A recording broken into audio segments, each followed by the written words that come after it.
அண்ணி காசு தரதானே கூப்பிட்டுருக்காங்க, எதுக்கு இந்த இடத்துக்கு வர சொல்லியிருக்காங்கன்னு தெரியலையே. வீட்லேயே வச்சு தந்திருக்கலாம், இல்லைனா அம்மா வீட்டில் வச்சாவது தந்திருக்கலாம். எதுக்காக இங்கே வர சொல்லியிருக்காங்க? 2 நாளாகவே காசு தந்தவர் ஒரே கேட்டுகிட்டே தான் இருக்காரு. அண்ணி இன்னைக்கு தந்ததுக்கப்புறம் அவர்கிட்ட கொண்டு கொடுத்துடணும். அப்போ தான் நாளைக்கு ஏதாவது ஒன்றுன்னு அவர்கிட்ட கேட்க முடியும். இப்போ இந்த காசை கொடுக்கலன்னா அவர் நம்மளை பற்றி கண்டிப்பாக தப்பாக தான் நினைப்பார். நல்ல வேலை, அண்ணிக்கிட்ட இந்த காசு எங்கன்ட்டு என்னால் கேட்க முடியாது. அண்ணியே எப்படா கால் பண்ணுவாங்கன்ட்டு வெயிட் பண்ணிகிட்டே இருந்தேன். நல்ல வேலை அவங்களே கால் பண்ணிட்டாங்க. கவின் சீக்கிரமாவே வந்துட்டாரு போலயே. அண்ணி வாங்க, நீ வாங்க அண்ணி, உட்காருங்க. இல்ல கவின், இருக்கட்டும், பரவாயில்ல. என்னாச்சு அண்ணி, வாங்க உட்காருங்க. ஏன் நின்றுக்கிட்டே இருக்கீங்க? கவின் இருக்கிறத பார்த்தாலே தெரியுது, நான் காசு கொண்டு வந்திருப்பேன், அதை வாங்கிட்டு போலான்ட்டு தான் வந்திருக்காரு. இவர்கிட்ட நான் இப்போ என்ன சொல்ல போறேனோ தெரியல. அந்த கமல் அவனை விட்டு என் கையில கிடைக்கட்டும், அப்புறம் இருக்கு. காசை வாங்கிட்டு மூச்சு விடாம இருக்கான். கால் எத்தனை வாட்டி தான் பண்றது, மண்டை குழம்புது எனக்கு.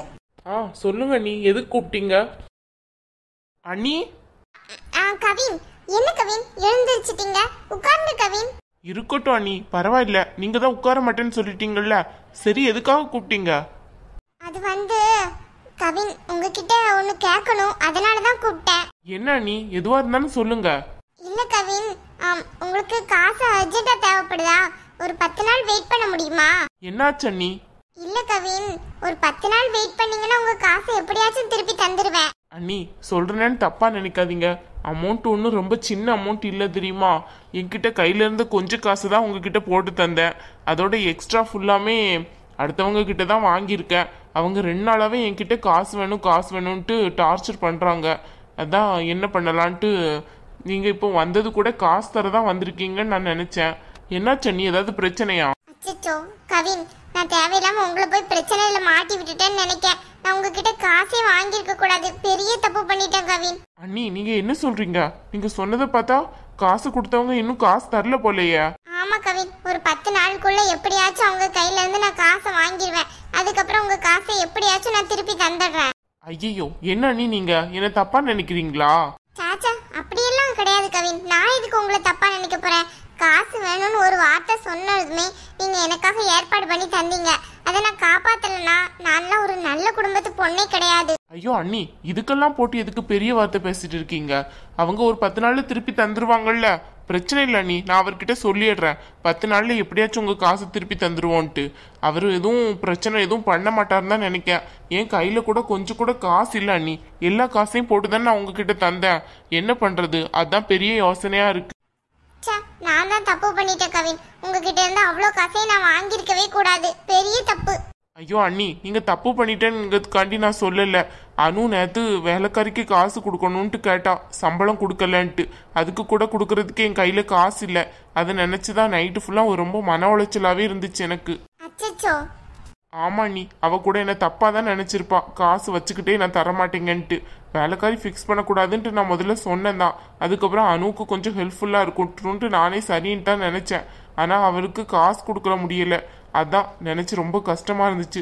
இன்னைக்கு நீங்க தந்தோடனே அவளுக்கு தான் காசை கொடுக்கலான்னு நினைச்சேன். ஆனா நீங்க வேற இப்படி சொல்றீங்க. அதான் எனக்கு என்ன பண்றதுன்னே தெரியல. அதுவும் இல்லாம என் சேலரி காசு எல்லாத்தையுமே அவர்கிட்டே நான் கொடுத்துட்டேன். ஏன்னா அவருக்கு கொடுக்க வேண்டிய கொஞ்சம் காசையாவது கொடுக்கணுமே அப்படின்னுட்டு தான். நீங்க தருவீங்கிற நம்பிக்கையில தான் நான் கொடுத்தேன். இப்போ என்ன செய்யறதுன்னு தெரியல. அவரும் 2 நாளா ஃபோன் போட்டு கேட்டுட்டே இருந்தாதாண்ணி. அதான் எனக்கு என்ன பண்றதுன்னு தெரியல. சரி, நீங்க தர்ற வர வெயிட் பண்ணி இருக்க வேண்டாமேன்ட்டு என் சேலரியை அப்படியே அவங்க கிட்ட கொடுத்துட்டேன். இப்போ வீட்டு செலவுக்கு நான் என்ன பண்றதுன்னா முழிக்க வேண்டியதா இருக்கு. இந்த கமலுக்கு உதவி பண்ண போய் கவினை போய் இப்படி ஒரு இக்கட்டான சூழ்நிலையை நான் மாட்டி விட்டேனே.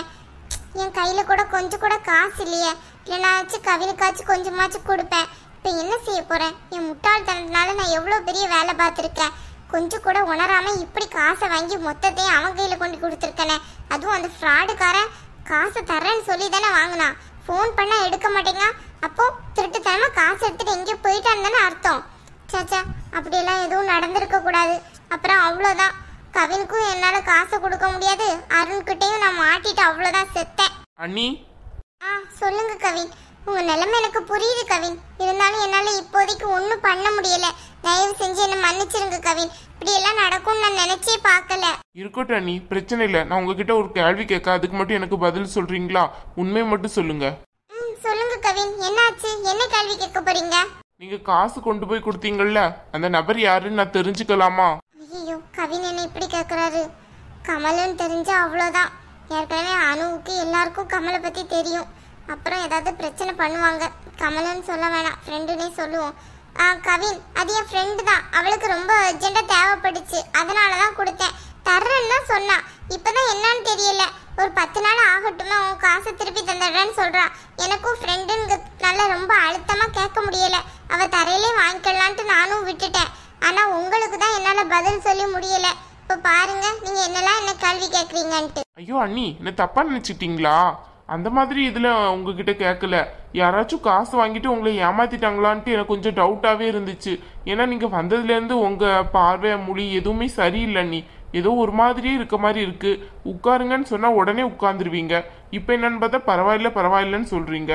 அதான் கேட்கறேன். ஏதாவது பிரச்சனையா இருந்தா முன்கூட்டியே என்கிட்ட சொல்லிடுங்க. தேவையில்லாம நீங்க மறைக்கிறதுனால எந்த பிரச்சனையும் சால்வ் ஆகாது. அதெல்லாம் ஒண்ணும் இல்லையே.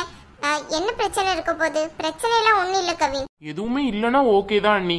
அண்ணி, எனக்கு ஒரு 20,000 ரூபாய் மட்டும் இப்போதைக்கு தர முடியுமா? கொஞ்சம் வீட்டு செலவுக்கு மட்டும் இப்போதைக்கு வேணும். நான் யாருக்கிட்டையும் போய் கேட்டுட்டு இருக்க முடியாது. அதனால தான் சொல்றேன். நீங்க கொஞ்சம் தர முடியுமா? உங்க கையில காசு இருந்தா. நீங்க 10 நாளைக்கு அப்புறம் மொத்த அமௌண்ட் தருவீங்கல்ல, அதுல இருந்து இந்த காசை நீங்க எடுத்துக்கோங்க. ஐயோ கவின், என் கையெல்லாம் பாத்தீங்கல்ல, ஒரு பொட்டு வளையல் கூட இல்ல. இருந்திருந்தாச்சும் அதை கொடுத்து உங்களை அடகு வச்சு அந்த காசையாச்சும் வாங்கி வீட்டு செலவுக்கு வச்சுக்கோங்கன்னு சொல்லியிருப்பேன். ஏன் நகை எல்லாமே அடகு கடையில தான் இருக்கு. எல்லா காசையும் அவனுக்கு கொண்டு சாரி அவளுக்கு கொண்டு கொடுத்து இப்படி ஆயிடுச்சு. என்ன நீ ஏதோ அவன் சொன்ன மாதிரி இருந்துச்சு. வாய் குளறி வந்துடுச்சு கவின். அவ அண்ணி, உங்களை பார்த்தாலே எனக்கு கொஞ்சம் டவுட்டாவே இருக்கு அண்ணி. ஏதாவது பிரச்சனைனா சொல்லிடுங்க அண்ணி. அதெல்லாம் ஒன்றும் பிரச்சனை இல்லை கவின். காசு 10 நாள்ல திருப்பி வரும், போதுமா? ஓகே அண்ணி. அப்ப நான் அம்மா கிட்ட தான் கேட்கணும் காசு.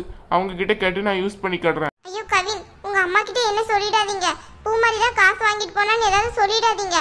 அப்புறமா அருணுக்கு தெரிஞ்ச பெரிய பிரச்சனை ஆயிடும். அப்புறமா அவ்வளவுதான், என்ன வீட்டுக்கே துரத்தி விட்டுருவாரு. ஏன் அண்ணி, நீங்க இதை அன்னைக்கே என்கிட்ட சொல்லிட்டீங்க. நான் எதுக்கு அருண் கிட்ட போய் சொல்ல போறேன்? நீங்க காசு வாங்கின விஷயத்த அதெல்லாம் சொல்ல மாட்டேன். நீங்க உங்க ஃப்ரெண்டுக்கு உதவி பண்ணலாம்னு நினைச்சிருக்கீங்க.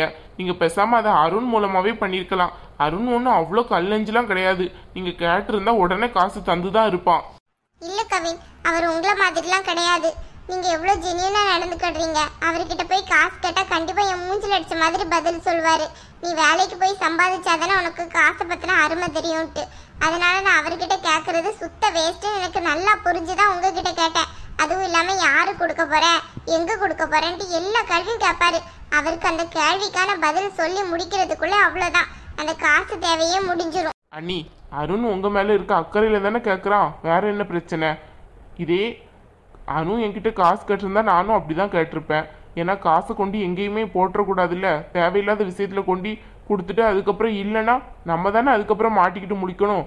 அதனாலதான் இந்த கொஸ்டின் எல்லாம் வருது. நீங்க ஏன் அண்ணி அதை தப்பா நினைக்கிறீங்க? நீங்க ஏன் அண்ணியா போயிட்டீங்க. அதனால நான் உங்ககிட்ட எந்த கேள்வியும் எழுப்ப முடியல. இதே அனு கேட்டிருந்தா நான் கண்டிப்பா இந்த கேள்வியெல்லாம் அனு கிட்ட கண்டிப்பா கேட்டுதான் அண்ணி இருப்பேன். சரி விடுங்க கவின், அதான் காசு தந்துட்டீங்க, கொடுத்துட்டா முடிஞ்சிடுச்சுல. இன்னும் ஒரு 10 நாள் மட்டும் வெயிட் பண்ணுங்க. எப்படியாச்சும் காசை திருப்பி தந்துடுறேன். ஒன்றும் பிரச்சனை இல்லை அண்ணி. உங்களால எப்போ முடியுதோ அப்பவே தாங்க. உங்களுக்கு ஒன்றும் அவர் பிரச்சனை எதுவும் பண்ண மாட்டார்ல? பிரச்சனை இல்லை அண்ணி. அவர்கிட்ட நான் பேசிக்கிறேன். ரொம்ப தேங்க்ஸ் கவின். இந்த இக்கட்டான சூழ்நிலையும் என்ன மாட்டி கொடுக்காம ரொம்ப உதவியா இருக்கீங்க. இந்த உதவி நான் எப்பவுமே மறக்க மாட்டேன். சரிங்க அண்ணி, முடிஞ்ச அளவுக்கு காசை திருப்பி தர பாருங்க. சரியா? நான் உங்ககிட்ட இப்படி கேட்கறதுக்கு எனக்கு கொஞ்சம் கூச்சமாக தான் அண்ணி இருக்கு. ஆனால் அவங்க கிட்ட நான் காசை கொடுக்கணும்ல திருப்பி, இல்லைன்னா என் கௌரவமே போயிடும். கண்டிப்பா கண்டிப்பா கவின், காசை எப்படியாச்சும் திருப்பி தந்துடுவேன். நீங்க எதுவும் நினைக்காதீங்க. சரி கவின், அப்ப நான் கிளம்பட்டுமா? வாங்க நீ, நானே வீட்டில் விடுறேன். நான் வீட்டுக்கு தான் போறேன் அம்மாவை பார்க்க. இல்ல கவின், வேண்டாம். இப்ப நான் உங்க கூட வந்தேன்னா அதை வச்சு 1000 கேள்வி கேட்பாங்க. எப்படி, ஏது, என்ன ஏதுன்னுட்டு. தேவையா இதெல்லாம்? ஏற்கனவே அத்தையும் அவரும் என்ன ஒரு மாதிரி தான் பாக்குறாங்க. ஏதோ பிரச்சனைன்ட்டு. உங்ககிட்ட அத்தை ஏதாவது கேட்டோம்னா ஒன்னும் இல்லைன்ட்டு மட்டும் நீங்க சொல்லிடுங்க. சரியா? சரிங்க அண்ணி. அப்ப நீங்க முன்னாடி போங்க, நான் வேணா அப்புறமா வர்றேன். ஓகே கவின். அண்ணி பிஹேவியர் எதுவுமே சரியில்லையே. காசு எங்கேயாச்சும் கொடுத்து ஏமாத்திருப்பாங்களோ? அப்படியெல்லாம் இருக்காது.